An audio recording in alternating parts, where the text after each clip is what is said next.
یہ جو بیٹیاں ہوتی ہیں نا، انہیں دلہن بننا بہت پیارا لگتا ہے۔ پتہ ہے کیوں؟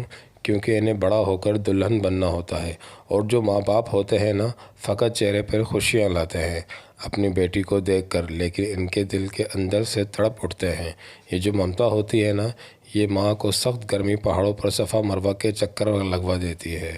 جو مائیں ہوتی ہیں نا، ان کے کلیجے مرتے دم تک اپنی بیٹیوں کی خوشی کے لیے دھڑکتے ہیں۔ یہ جو بیٹیاں ہوتی ہیں نا، بیسوں بہاریں ماں باپ کے ساتھ رہ کر، بھائیوں کے ساتھ ایک ہی صحن کھیل کر جوانی کسی اجنبی کے ساتھ گزار دیتی ہیں۔ یہ جو باپ ہوتے ہیں نا، سب کچھ پہاڑ برداشت کر لیتے ہیں، لیکن بیٹی کے غم اور تکالیف برداشت نہیں کر پاتے۔ یہ جو بھائی ہوتے ہیں نا، بہنوں کا مان ہوتے ہیں، چھپ چھپ کر روتے ہیں بہنوں کے پیار میں۔ یہ جو بیٹیاں ہوتی ہیں نا، مرتی مرتی مر جاتی ہیں، لیکن ماں کی باپ کی چاہ اور بھائیوں کی راہ تکتی رہتی ہیں۔ یہ جو بیٹیاں ہوتی ہیں نا، یہ دلہنیں ہوتی ہیں، اور بیٹیاں تو رحمت ہے، اور رحمت کے بارے میں اللہ سوال نہیں کرے گا، وہ اس کا اپنا فیصلہ ہے، جس کو چاہے نوازے۔ ہم بیٹیاں مانگتے نہیں، وہ ہمارے لیے اللہ کی پسند بن کر آتی ہیں۔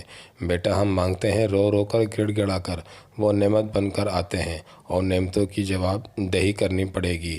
ایک بیٹی کی پرورش پر جنت کی بشارت ہے، اور 10 بیٹے پالنے پر کوئی انعام نہیں۔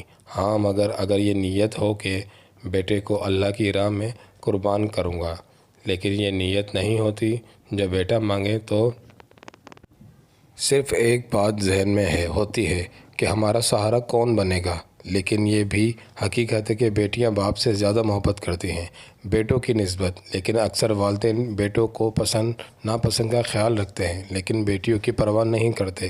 اکثر وہ تشنا رہتی ہیں، مجھے بیٹیاں بہت پسند ہیں بیٹوں کی نسبت۔